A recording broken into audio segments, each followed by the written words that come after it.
Namaskar to everyone, and I thank the organizers of the SGT HGI for giving me this opportunity to share some of my experiences in my 4-decade-long career professionally. Let me first go to my slides. Fine. So I was fortunate to have joined this great institution of CSIR NGRI in 1974. And I had to join Dr. D.N. Kanungo, who was then one of the senior most scientists of NGRI.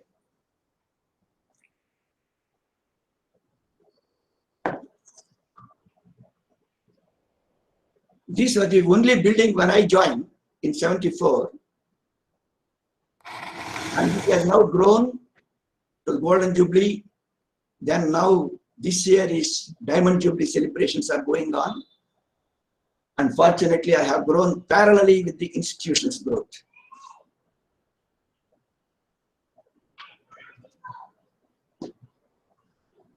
Coming to the title of this topic today,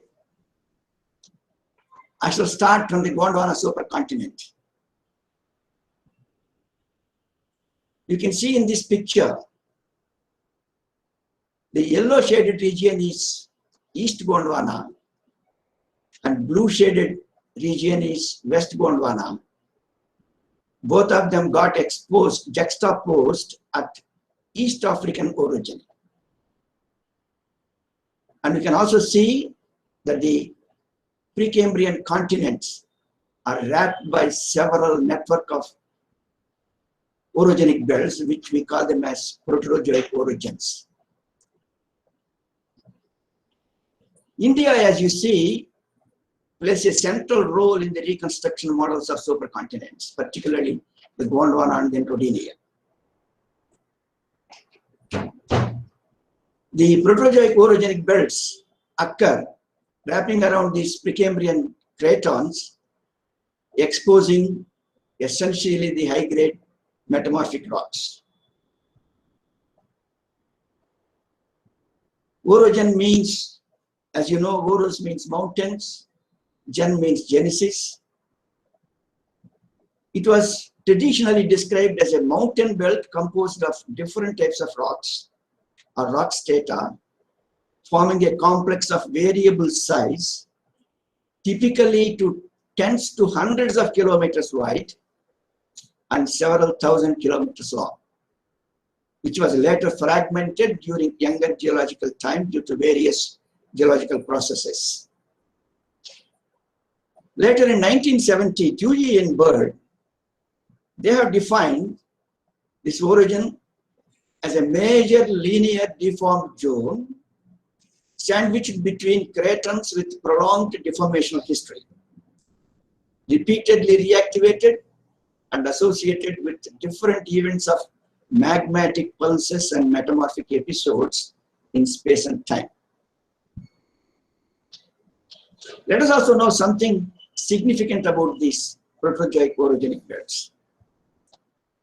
They represent not only important locations of mineral wealth, but also manifest past convergent plate tectonics that provide insightful clues to the processes of deep crustal evolution, such as subduction, abduction, accretion, magmatism, and collision. As we said, the orogens constitute pronounced linear structural features, displaying terrains or blocks of deformed rocks, separated by suture or shear zones or dipping thrust faults. And the orogens are the zones of interaction between two lithospheric plates where wide circulation of mantle materials occur. Coming to the Indian shield, you can see that shield is garlanded with a sinuous chain of Proterozoic orogens, namely Southern Granulite in the south, the Eastern Ghats Mobile Belt in the east coast, the central Indian tectonic zone in the central part of the Indian Shield, and then in the northwestern part we have Aravalli, Delhi orogenic belt. Each orogenic belt has got its own distinct structural history, but there are several common characteristics such as the occurrence of high-grade granulite facies rocks and the geological process that they were subjected to, like subduction, accretion, and collisional processes, fold thrust tectonics, and the presence of regional recumbent fold structures, occurrence of dismembered ophiolite complexes, association of manganese formations, emplacement of anorthositic rocks with geochronological ages ranging between 2500 to 500. And in general, the interface between the orogens and the cratons is marked by thrust ductile shear systems. All these orogens expose a unique window of a wide range of structural levels, with variations in their geometry of structural features and the divergence of thrusts in space, pointing to the larger scale geodynamics responsible for their development. Unfortunately, I never had any opportunity to work in these two orogenic belts, which were very important, which are really paradise for structural geologists, Aravallis or the Central Indian Tectonic Zone. My fortune was limited to the Eastern Ghats Mobile Belt and then Southern Granulite Terrane. All my efforts of 4-decade career have been culminated in the book which was recently published in 2017 by Elsevier.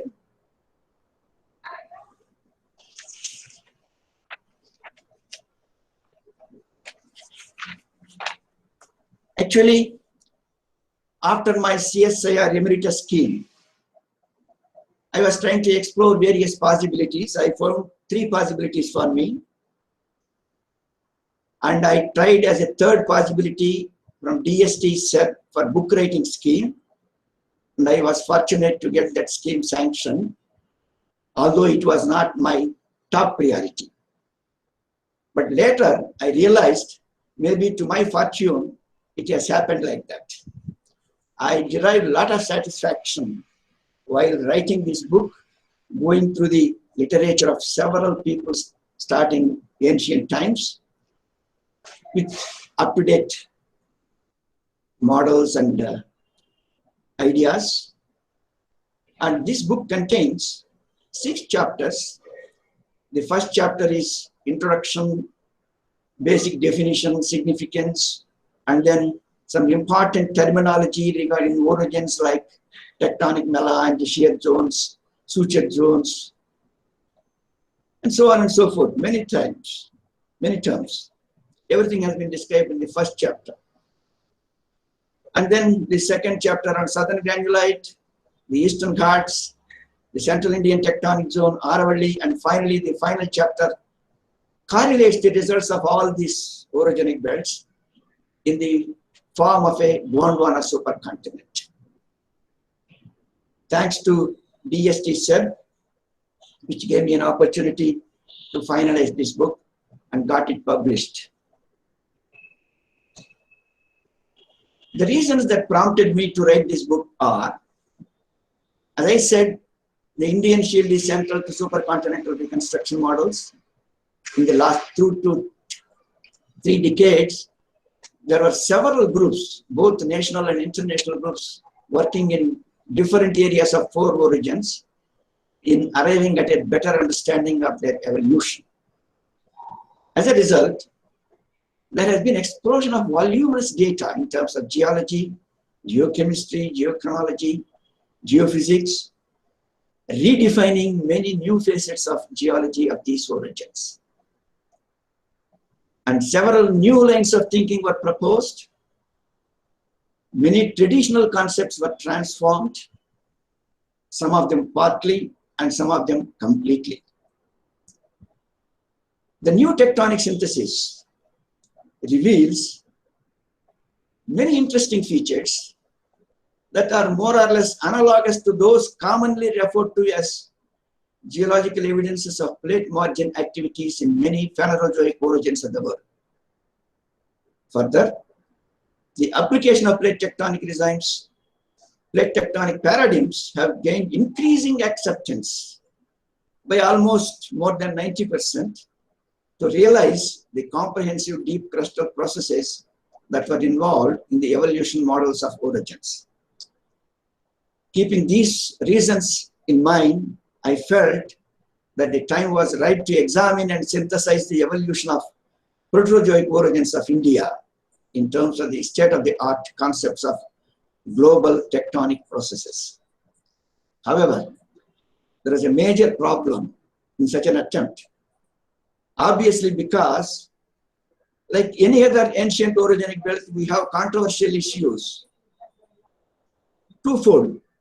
One is from the complexities caused by superposed polyphase deformation, metamorphism, and igneous activities, and the other is the personal biases of different experts working in different disciplines. So I had to strike a balance somewhere. And this book provides a very much needed state-of-the-art tectonic summary of the voluminous data and ideas in the recent decades, and thus makes this book, I felt, a timely addition that will be of interest to wider audience. I have mainly focused on field observations, structural geology, petrology, geochemistry, geochronology, and geophysics in that order of preference and priority for all four orogens, and concludes each chapter with a tectonic synthesis before a final chapter of 6 places these results and interpretations within the broader context of Proterozoic supercontinent. These deeply eroded and well-exposed ancient orogens, they provide insights into the hidden roots of modern orogens and serve as potential examples of what the Himalayas might look like if they are deeply eroded to lower or mid-crustal levels.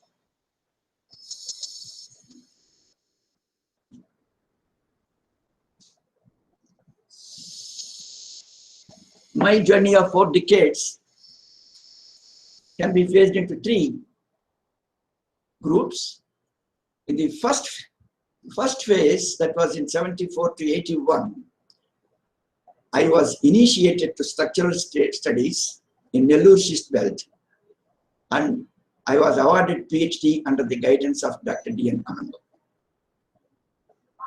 Dr. Kanungo had a project titled as the exploration of mica-bearing pegmatites, identifying structural controls of their emplacement.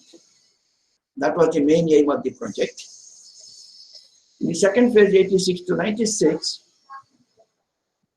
I have carried out structural and tectonic studies of high-grade granulite facies rocks in the Eastern Ghats Mobile Belt to have a comprehensive structural architecture of the entire EGMB.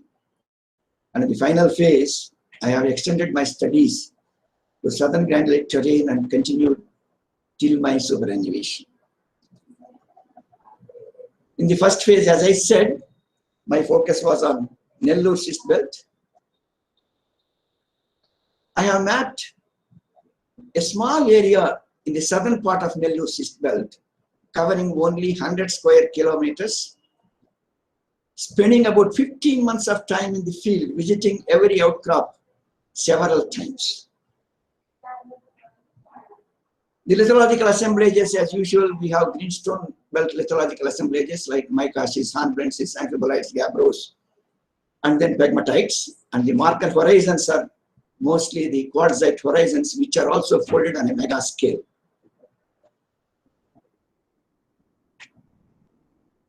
I have prepared a series of thematic structural maps. I am only providing one example here. For foliations, one map, lineation, one map, other folds some other map, shear zones one map, something like that, several maps, and a large number of large-scale sketches.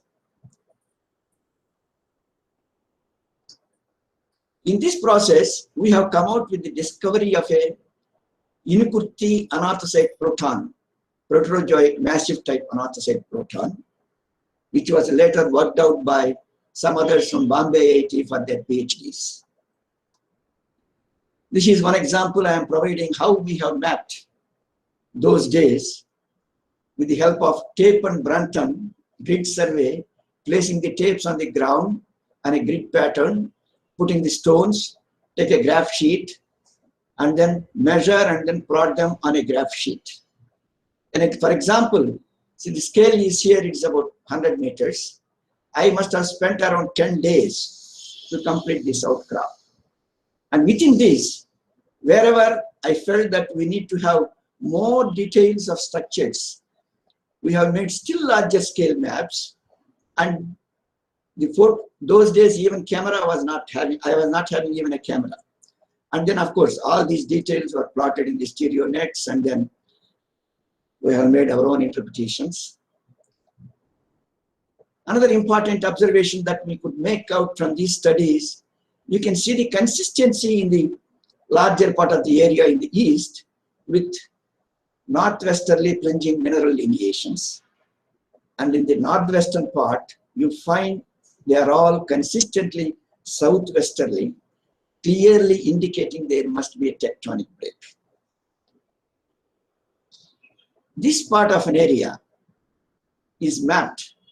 It's the quartzites, almost ground level outcrops, and I have plotted the primary bedding planes, and then of course I have analyzed. The interesting point of what I wanted to emphasize here is, because of intense weathering, intense fracturing, it was a challenging task to distinguish between the primary bedding and then the secondary fractures. With great difficulty, I have spent about 1.5 months mapping this. And after 2 months, my teacher, Dr. Kanungo, came. I took him to this place. I showed him here, and we had difference of opinion.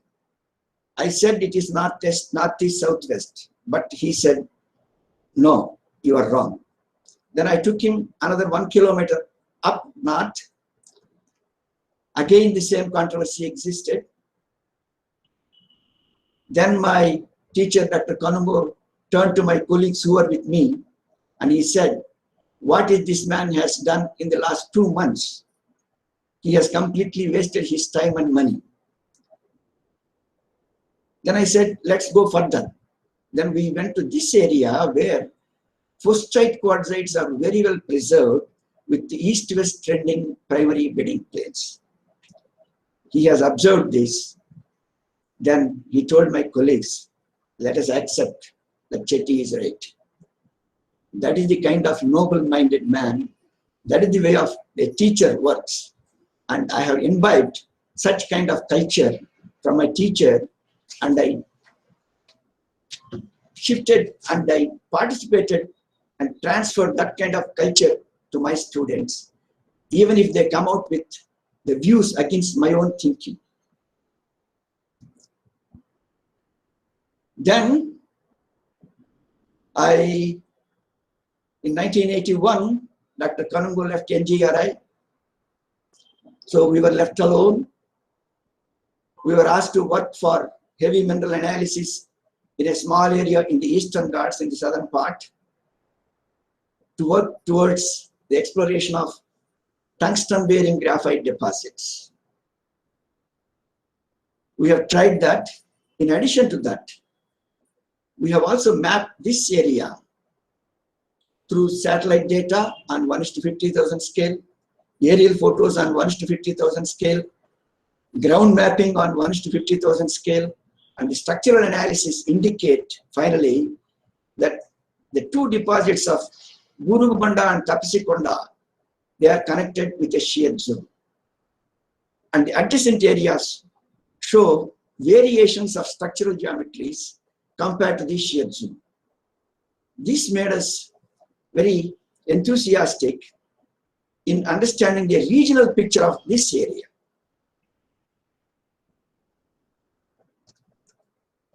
Then we again followed satellite interpretation on 1:250,000 scale.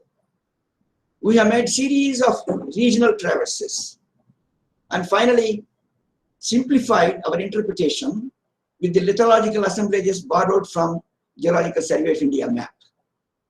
But the significant features in this is the western margin is a major ductile shear zone following Seeleru river course. We have named it as Seeleru shear zone. And there are many more shear zones in the central part here, which we have observed that they occur in between two major geological lithounits like Charnokites and Condylite rocks, and comprising mostly the leptinites or quartzo-feldspathic gneisses. And we also have several closed structural forms, as you see, which we felt that they may represent sheathfold structures. This is the kind of interpretation we have made, but in order to confirm this shear zone, I have taken a small area around Lakkavaram near Seeleru river course, near Seeleru river, Seeleru dam, and we could see a major shear zone with a width of nearly 3 to 4 kilometers with a dip of 50 degrees towards southwest, and we could see mostly proto-myelonites, gneiss, and then two exposures of ultramyelonites. And then there are a few isolated outcrops of granulite facies rocks, which we have interpreted them as upthrusted granulite facies rocks of the EGMB. This has given us more confidence to interpret the aerial photos or the satellite images, and then followed by our detailed structural mapping in the field.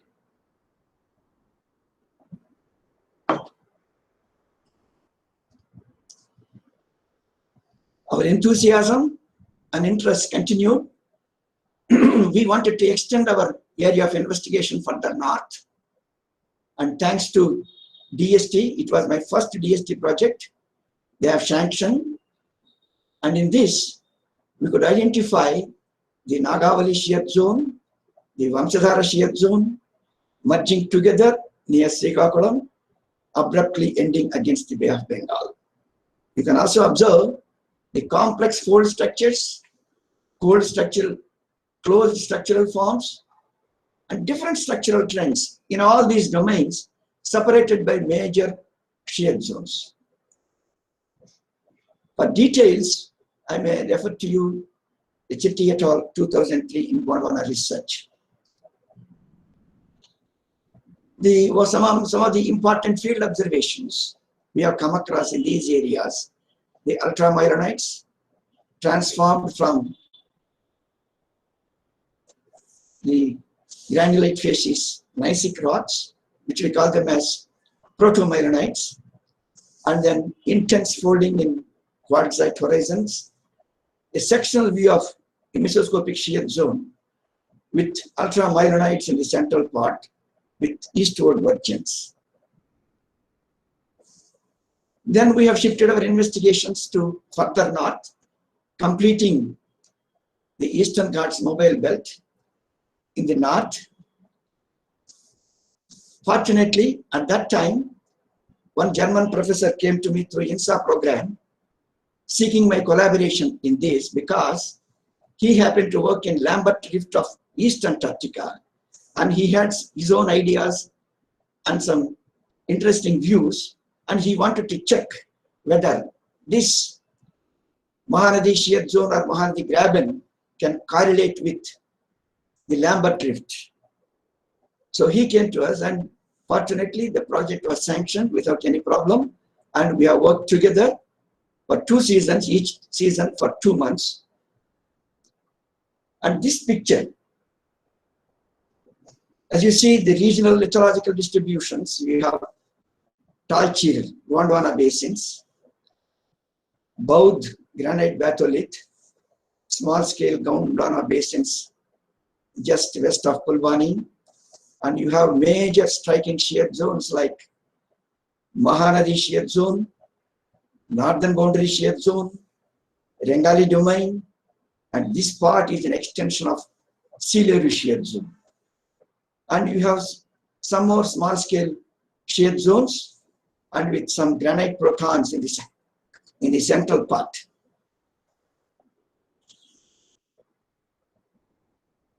The details of this map are given in Chetty 2010 in Gondwana research.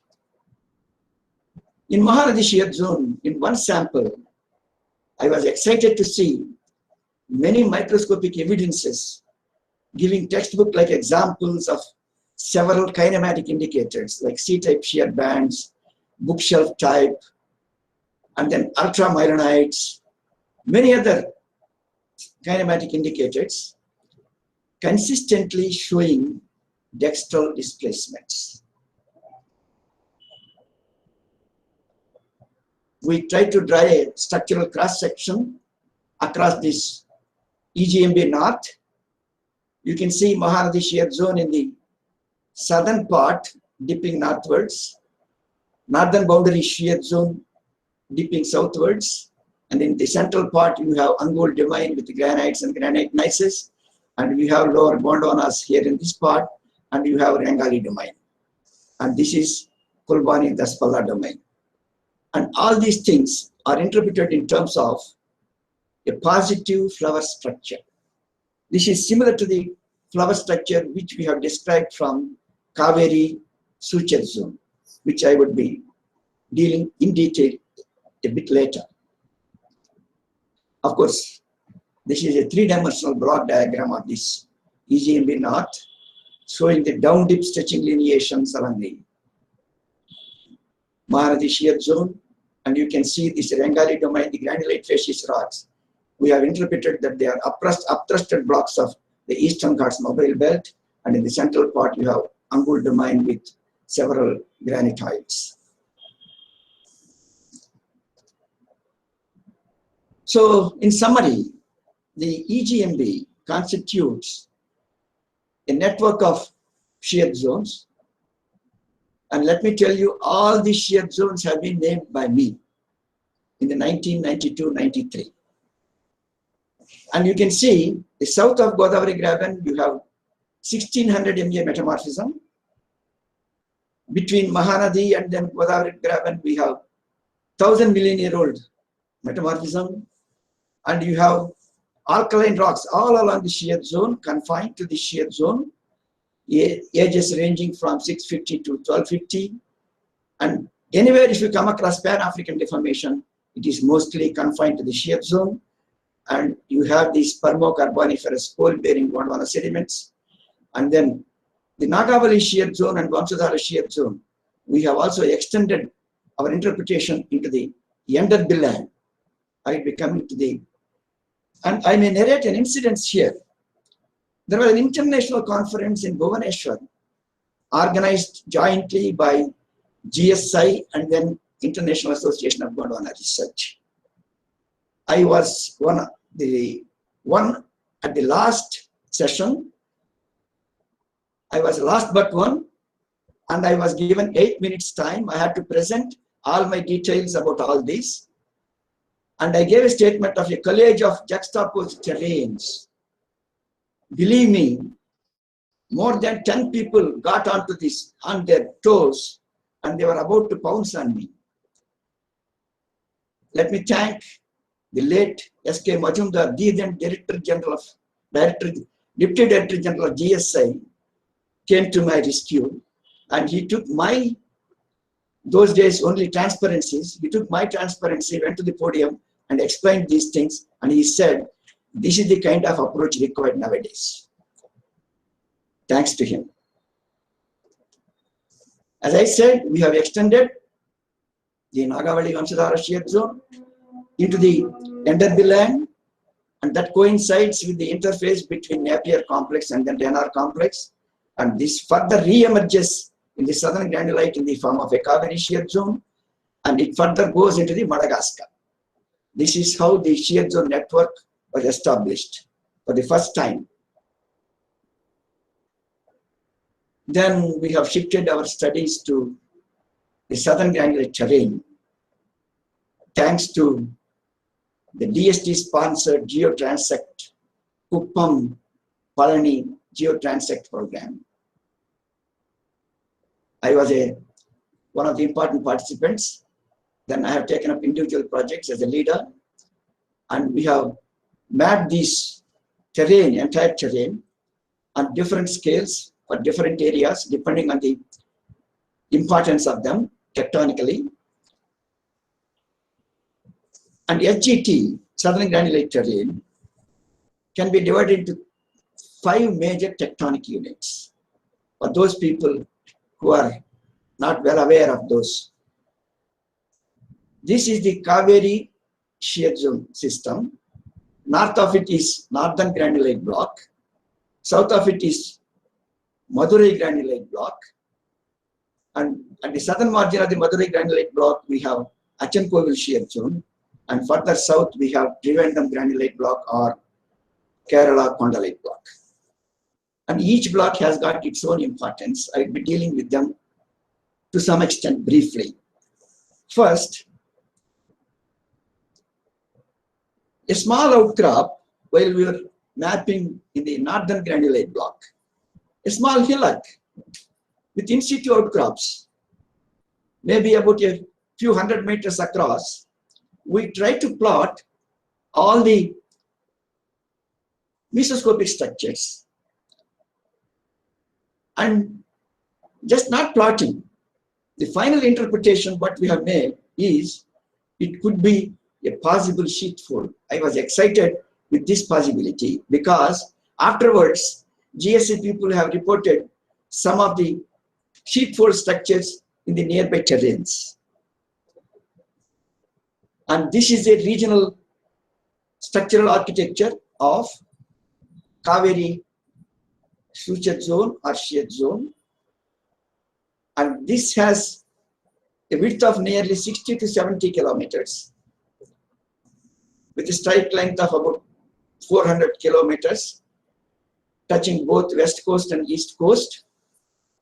And we have alkaline rocks all along this Mettur shear zone. And we have younger granitoids along the Kaveri shear zone.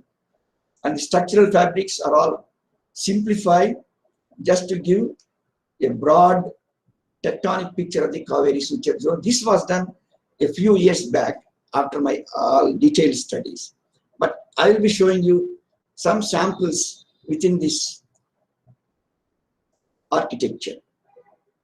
For example, I will be showing you some details in this part, the western part of Kaveri shear zone. As usual, I started my approach those days with poor resolution of Landsat thematic data. And you could see the Moyar shear zone, Bhavani shear zone merging together, trending eastwards, continuing as Moyar Bhavani shear zone. And you have Gilgiri Rangan hills. After the interpretation, this is the picture what we have obtained. You can see the nearly east-west trending shear zones. And you can see the variations in the structural trends. In the Northern Granulate Block, they are nearly north-south. And in the southern block, you have nearly east-west. But in the central part between Moyar Bhavani shear zone and then Chennai Noil shear zone, not Chennai, Chennai Noil shear zone. Some people call it as Palghat Kaveri shear zone also. In between, the structural trends are very complex, and you have extensive granitoid emplacement, extensive magmatization with many fragments of mafic ultramafic rocks. And the same thing when it is simplified. The MBSZ and then Kodaikanal, Vadanchhatram shear zone form the boundary shear zones of this Kaveri shear zone. These shear zones were reported earlier and worked out by several people, and we have discovered 3 more shear zones south of it. That is Dharapuram shear zone, Devattur Kallimandam shear zone, and then Kodaikanal Vadanchhatram shear zones. You can see in the reconnoitry mapping, we could see that the plunges are radially plunging and the trends are chaotic. We just wanted to explore how it looks. And this is the result of that. We have mapped the area on 1:50,000 scale. And this is Moyar Bhavani shear zone, and this is Chennimalai Noel shear zone. And there is a garland of amphibolite layer surrounding extensive granitoids and migmatitic gneisses. All the foliations are outward dipping with values around 30 to 40. And there are all radially stretching lineations all around with values around 40s. And you can also see small scale domes and basins. And this is restricted between 2 major shear zones. And you can see there is a intense migmatization. And we have termed this as a Perundurai dome. Some of the structures, amoeboid structures, refolded structures, closed structural forms, and a variety of structural styles could be recorded from this Perundurai dome. As I said, intense migmatization, look at this. And then there are asymmetrical structural elements and contortions and folds. Migmatization, amphibolite blocks in a leucosome, amphibolite blocks here, and melanosomes within the leucosomes. These are resistant amphibolite blocks without any structural features. A structural cross-section shows that the topography in the central part, it is eroded and it's a domal structure. It's in between Bhavani shear zone and then Chennimalai Noel shear zone, which we have termed it as Perundurai dome. And we have also inferred that the distinctive map pattern of a broad domal structure with complex strain pattern. The field observations such as interfering force structures, extreme hinge line variations, domes and basins, amoeboid shaped structures, geometry of foliation trajectories, and radial stretching lineations perhaps are genetically related to a single phase of constrictive deformation. This domain exhibits a close spatial and temporal relationship between transpressive deformation, deep crustal melting, ascent of magmas, and migmatization, and possibly during Neoproterozoic. Of course, similar tectonic scenarios have been reported from MCT Himalayas also by Beeman et al. And this paper was published in Journal of Structural Geology in 2006. Further south of this, as I said, new shear zones. This Devattur Kallimandam shear zone.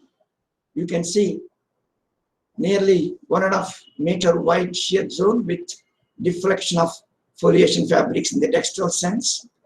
You can see that metamorphic gneissosity is gradually transformed into myelinitic gneisses and finally even transformed into ultramyelinoids.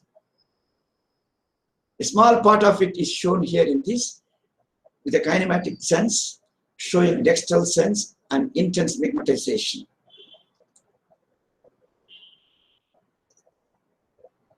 To my fortune, in my final years of that phase, there was a rail cutting between Namakkal and Mohanur. When I visited these sections, I was so much excited.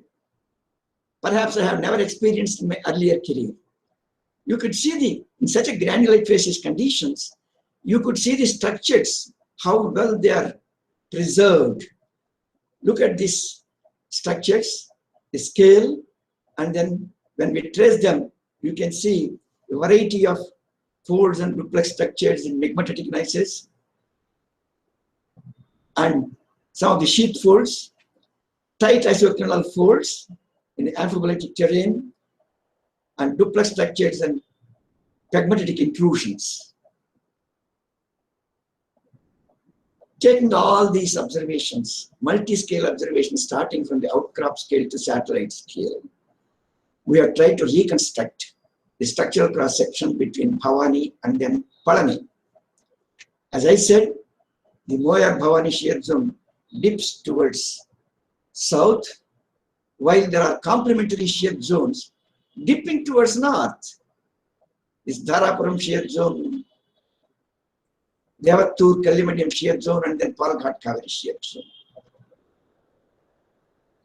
And this Shavara hills or BR hills or Panchamala hills, all these hills are in the northern granulate block, which we have interpreted them as over-thrusted onto the Dharwar Craton. So the disposition, the regional geometry, the remarkable changes in foliation fabrics, consistent dextral kinematics, and the contemporaneity of myelinatic fabrics suggest that the CHZ represents a crustal scale flower structure during the Neoproterozoic related to regional transperson in a convergent tectonic design. We have given a sweeping statement. And the same details are presented in a three-dimensional drawing where you can see a plane and a sectional view. I think in structural geology, we need to improve our presentations, that's more important, in addition to our observations.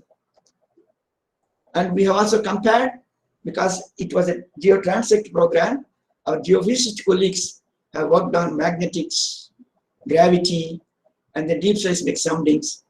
And of course, this is my own interpretation of Kaveri Suchet zone. And there is one-to-one close correspondence between geology and geophysics, and the flower structure was appreciated by one and all. Still, I improved my further presentation. Look at the three-dimensional diagram showing the Dharwar Craton, onto which the granulate facies rocks of the southern granulate are upthrusted, and then Madurai block, and you can see the structural geometry also of these shear zones with their consistent dextral displacement, and geophysically they have come out with the upward displacement of Moho by about 5 kilometers. And they also said heterogeneous strain variation. And geologically, widespread melting, granite magmatism, magmatization, and retrogression. And there are significant spatial and temporal variation in the geometry of foliation trajectories and the behavior of stretching lineations. And the presence of flower-like structures and associated extrusion tectonic processes, Neoproterozoic transpersonal tectonics, southward subduction, and final collision during the amalgamation of Gondwana. So in summary, the evolution of CHZ involves accretionary processes of island or magmatic suites, thrust stacking with duplex structures and deformed sheathfold geometries, granitic emplacements, abduction of ophiolite complexes, a complete range of processes like transperson associated with extrusion. And all these make us to conclude that Kaveri shear zone is nothing but a classical Precambrian Suchet zone. Then I wanted to join this EGMV and then SGT in a simplified geological picture. We could see the major structural blocks in both the origins and the shear zone systems, thrust zones, and major geological units. You can see the extended trend lines. You can see that the northern margin of the Kaveri Suchet zone coincides with the Sealeru shear zone, finally ending with the northern boundary shear zone and the Sukinda thrust. And the southern margin of the Kaveri Suchet zone goes and merges with the Nagavali Vamsadhara's shear zone, of course, through the under land in between. You can also see the ophiolite complexes that were recorded and reported in these two belts, like Manamedu, which is 800 million year old, Devanur, both these complexes were reported by us. This is 2,500 million years, and the Manamedu, which is just 20 kilometers south of it, showed only 800 million years. And then the Kandra, I think it is 1800, Kanigiri, ophiolites, Kondapalli layered complex, and of course all alkaline rocks, and then finally this Naushahi Sukinda chromite deposits. And even if you look at the UHT locations, they are all distributed in both the belts. So we felt that there is a definite continuation between these two. Then in 2004, we had organized an international 8-day international field workshop.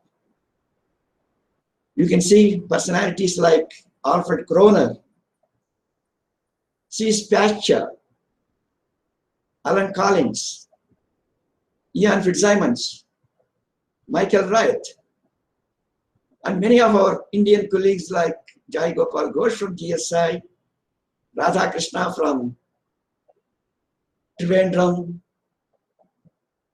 Srikantappa from Mysore, from Sri Lanka, Wilbert Kehalpanala, Dr. Bhaskar Rao, and myself here. This has given us, of course, Professor Jayananda. This has given us a lot of boost in our further investigations. Later, we have developed collaborations with Indo-Australian, where our friends from IIT Kharagpur and then ISI, they were also part of the same collaboration. And I also had INSA JSPS program, thanks to DST. And I continued my further investigations further south. And I would not be going into the details. Still, of course, there's not much time. So the other two proterozoic origins, what I said, is Central Indian tectonic zone. I would not be going into the details except simplifying some of the drawings. And I have tried to polish some of the field maps and try to give some comments here and there. I do not know whether I was right or wrong, but with the experience I have gained in the other two orogenic belts, I thought that there were many similarities in all these. The other one is Aravalli Delhi orogenic belt. And in the final chapter, we have correlated these origins with the other origins of adjacent fragments of Western Australia, the Pinjara origin here, and then Albany-Fraser orogenic belt here, Enderby land here, Madagascar here, and the Aravallis and then Central Indian tectonic zone, they go and merge with the another Suchet zone, which is recently described. They merge together and go into the African, not African, yes, South African origin, East African origin. Let me tell you some importance of these mesoscopic structures which I started my career. The accumulation is so painstaking and fascinating. It involves plotting of dips and strikes of hundreds and thousands of measurements. While doing this, it's easy to be carried away by enthusiasm for the subject while in the field.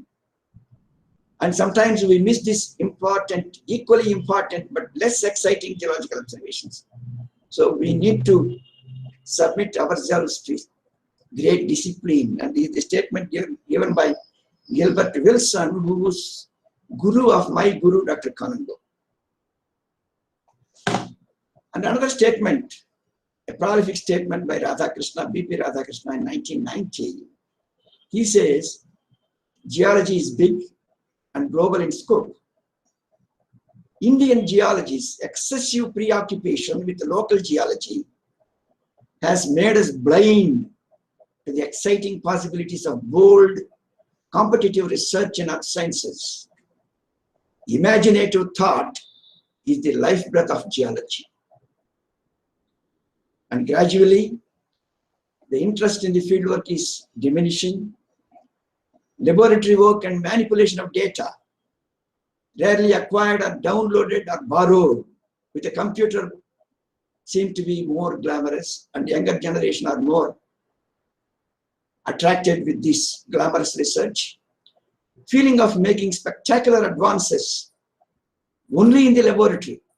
That is the another feeling that the youngsters have.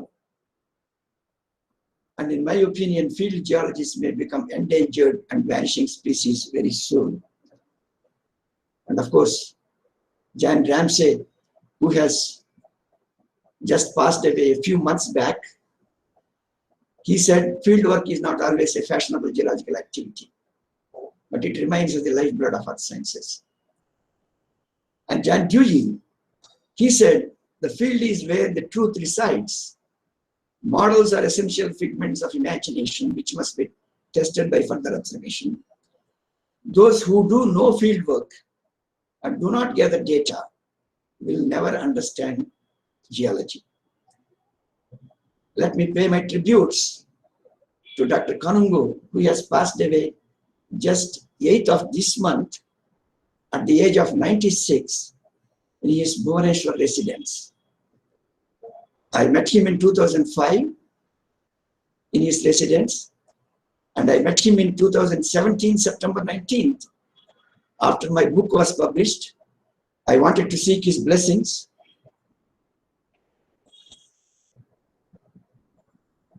That's my respect to my teacher and my mentor. I had to acknowledge for my entire career the following important organizations like CSIR and GRI, DST, Indo-German, Kuppam Parani Geotrain Set Program, sponsored by DST, INSA JSPS, Indo-Australian, and DST SET, who gave me sanction for my book rating. And I thank you all for your patient hearing. Thank you.